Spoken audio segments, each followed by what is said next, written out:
Varicose వ్యాధితో బాధపడుతున్నారంట. తక్కువ ఖర్చుతో ట్రీట్మెంట్ కావాలి అనుకుంటే ఎవిస్ హాస్పిటల్ని సంప్రదించండి.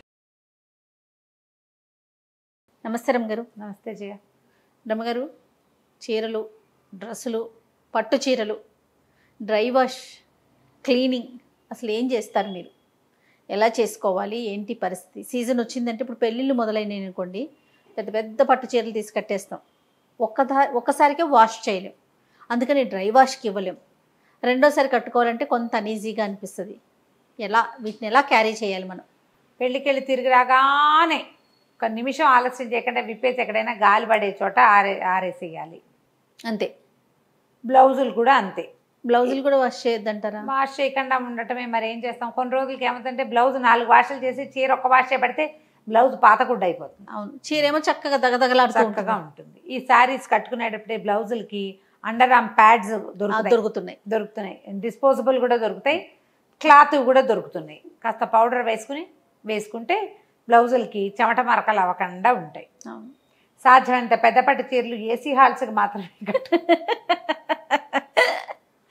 ఏం చేస్తాను జయ, మరి డివైడ్ చేసుకోవటమే. నేను ఒక 5-6 సార్లు కట్టుకున్న పట్టు చీరని డ్రై వాష్కి ఇస్తే ఎట్లా చేసి ఇచ్చాడంటే, డ్రై వాష్ సింపుల్గా 240 రూపాయలు ఇచ్చాను డ్రై వాష్కి. అది ఇలా పిండిదే ఒక రకంగా నలుగు వస్తుంది చూడు, అలా నలుగుంది ఆ చీర మీద. మొన్న ఒక రోజు నేను ఒక శారీ ఇచ్చా, బోర్డర్ కలరు, అంచు కలరు మధ్యలో మిడిల్ అంటేస్తుంది.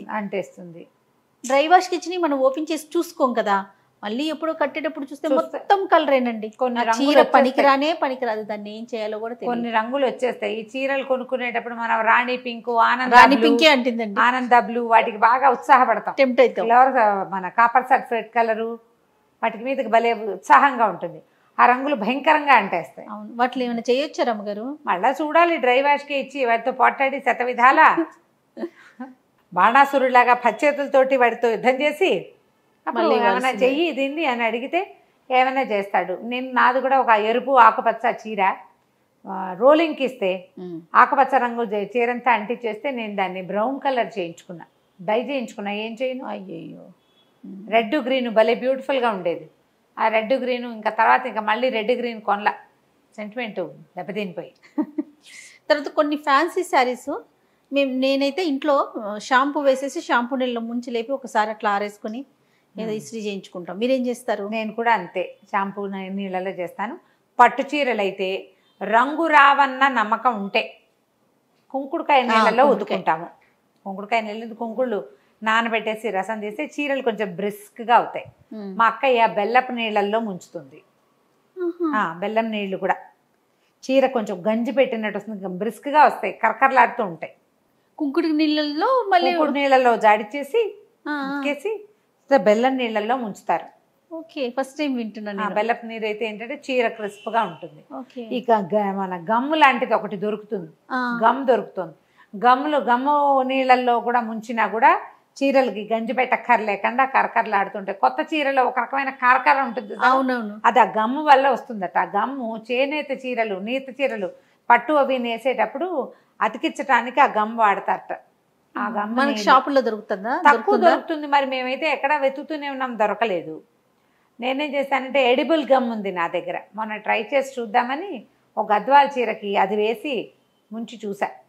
చీర కొంచెం క్రిస్ప్గా బాగుంది. ఐరన్ చేయించుకుంటే చాలా బాగుంది. 2 సార్లు కట్టుకున్నా కదలలేదు. ఎక్కువ గంజిగా గట్టిగాను లేదు, మెత్త తోల్లాగా వేలబడిపోతాయి కదా ఉతికేసరికి. మీరు ఎప్పుడు కూడా మనం చీరలు ఉతకడానికి ఒక ఇదేదో రాసి పెడతాడు. ఫస్ట్ టైం డ్రై వాష్ అంటే ఆ కలర్స్ ఫిక్స్ అవ్వటం కోసం డ్రై వాష్ కూడా చీప్గా చేసేస్తాడని మాత్రం వెళ్ళబోకండి. కొంచెం మంచివాడిని చూసుకోవాల్సిందే. ఎందుకంటే చీర మనం 5,000, 6,000 ఏదో 10,000 ఎంతో పెట్టుకొని చీర పోతే అవునవును ఒక 250 రూపాయలు చూడకూడదు, కుర్తి పడద్దు. ఫస్ట్ టైం డ్రై వాష్ అని చెప్పినప్పుడు ఫస్ట్ టైం ఖచ్చితంగా డ్రై వాష్ చేయండి. ఇలా రంగులుగా ఉన్న చీరల్ని ఏ చీరకు ఆ చీర జాగ్రత్తగా ఉతుక్కోవాలి.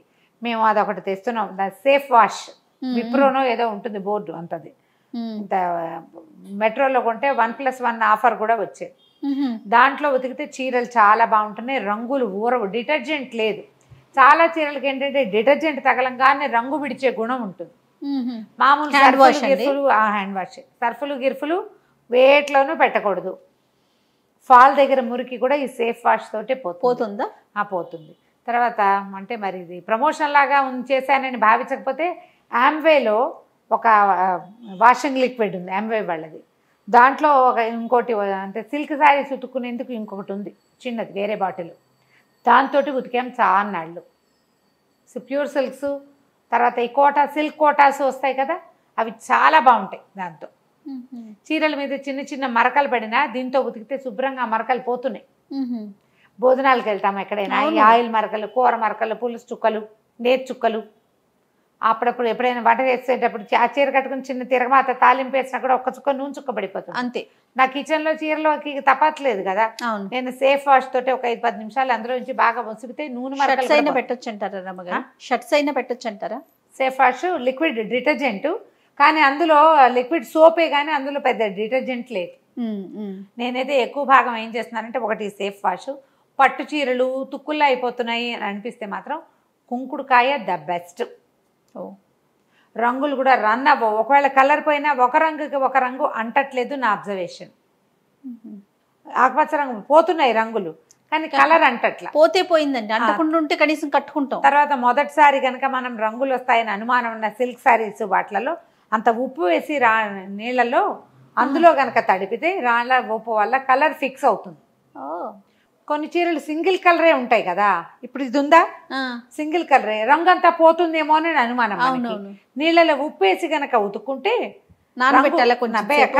మనం మామూలుగా దీన్ని ఎలా ఉతకాలో అలా ఉతికేసుకుంటాం. ఉప్పు నీళ్ళ వల్ల ఏమవుతుందంటే కలర్ ఫిక్స్ అవుతుంది. రాళ్ళు పుంజుకోవటం, నీళ్ళలో ఉప్పు వేసి తడుపుకోవటం.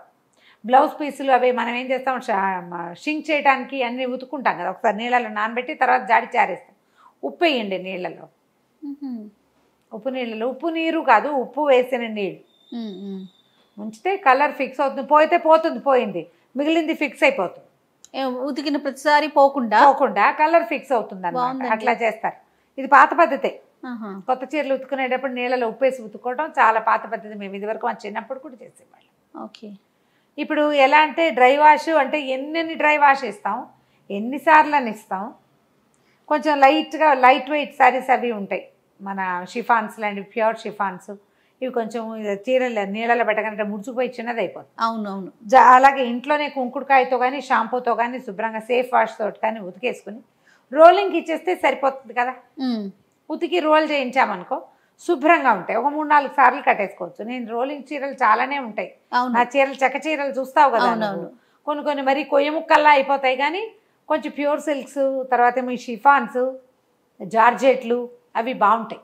ఓకే ఓకే, చక్కగా ఉంటాయి.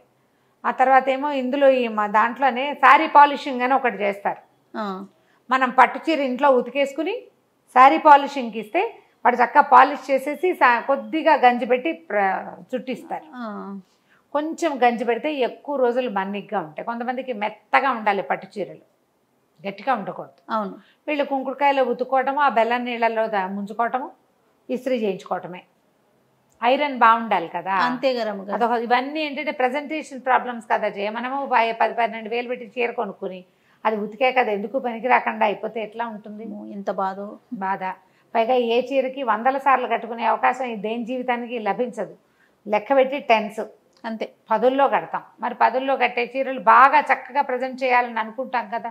ఇలా చిన్న చిన్న టిప్స్ ఫాలో అవటమే.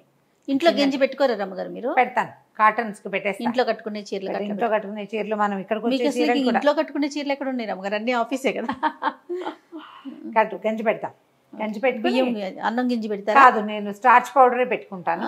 స్టార్చే పెడతా, దాంట్లో కొంచెం బ్లూ వేసి స్టార్చ్ పెట్టేసి ఇస్త్రీ చేయించేసుకుంటాం. కొన్ని చీరలు ఐరన్ చేసిన చీరలు ఉంటాయి కదా, కొంచెం కాటన్ టింజ్ ఉన్న కోటా చీరలు అన్నిటికీ గంజి పెట్టుకుంటాను. చేయని అంత తోలుగా కట్టుకోను, కూర్చుంటే తుక్కులా నలిగిపోతాయి అనిపిస్తుంది. కొద్దిగా గంజి పెట్టి ప్రెస్ చేయించుకుంటాను. పెడతాం 15 రోజులకోసారి 20 రోజులకోసారి చేయాలి ఈ పని, తప్పదు. ఇద్దరం కలిసి. ఓహో, నేను ఉంటాను, నేను లేకుండా అవ్వదు. గంజి నేను ఉడకబెడతాను, వడబోసిస్తాను, ముంచి ఆరేసేటప్పుడు మళ్ళీ ఇద్దరం పట్టి ఆరేస్తాం, ఇద్దరం కలిసి మడత పెడతాం, ఇస్త్రీకి ఇచ్చేస్తాం. చేయాల్సిందే మరి, తప్పదు కదా. ఎవరి చీరల పనులు వాళ్ళే చేసుకోవాలి. కానీ మీరు అన్నట్లుగా ఇన్స్ట్రక్షన్స్ ని ఫాలో అవ్వాలి రమ్మగారు. ఫస్ట్ ఎందుకో దాని దగ్గర కక్కుర్తి పడతామేమో అనిపిస్తుంది నాకు. అవును. మనం ఉతికేద్దాంలే అనుకుంటాం కానీ నాశనం చీరలు అయిపోతుంది. పాడైపోతాయి, ఒక్కొక్కసారి దాళ్ళు వచ్చేస్తాయి, చిరిగిపోతాయి, చిన్న చిన్న వాటికి రంగులు పోతాయి, కింద రంగు పైకి పై రంగు కిందకి పోతుంది, అవును కొన్ని పువ్వులు వెలిసిపోతాయి, అవును, కొన్ని ఎర్ర ఎర్ర చుక్కలన్నీ పోతాయి, ప్లెయిన్ మిగులుతుంది. అలా ఎలా చేసుకుంటాం మరి? ఇంత ఖరీదు పెట్టాం కదా. ఆ కాస్త జాగ్రత్త పడితే, ఇన్స్ట్రక్షన్ ఫాలో అయితే కనీసం బాగుంటుంది. ఫస్ట్ టైం డ్రై వాష్ చేసుకోవచ్చా అని అడుగుతాం, అదొక అలవాటుగా అడుగుతూ ఉంటాం. వాళ్ళేమో హోమ్ వాష్ చేసుకోవచ్చు అంటారు. కాదండి, ఇది ఫస్ట్ టైం డ్రై వాష్ అని చెప్తారు. ఫస్ట్ టైం డ్రై వాష్ చేస్తే ఆ కలర్స్ ఫిక్స్ అవుతాయి, తర్వాత రంగులు పోకుండా ఉంటాయి. జాగ్రత్త పడాలమ్మా. బోల్డన్ ఉన్నాయి ఈ వాషింగ్ టిప్స్, అవును, చీరలు ఎలా ఉతకాలి అని. నిదానంగా టిప్స్ చూసుకోండి, కనపడతాయి కదా. ఎవరి ఫేవరెట్ ఛానల్ని వాళ్ళు చూసి అంతే ఫాలో అవటమే. ప్రధానంగా ఏంటంటే మీ చేత్తో చేసిన పని మీకు చాలా సంతోషాన్ని ఇస్తుంది. ట్రై చేసి చూడండి. షూర్. నమస్తే అండి. నమస్తే.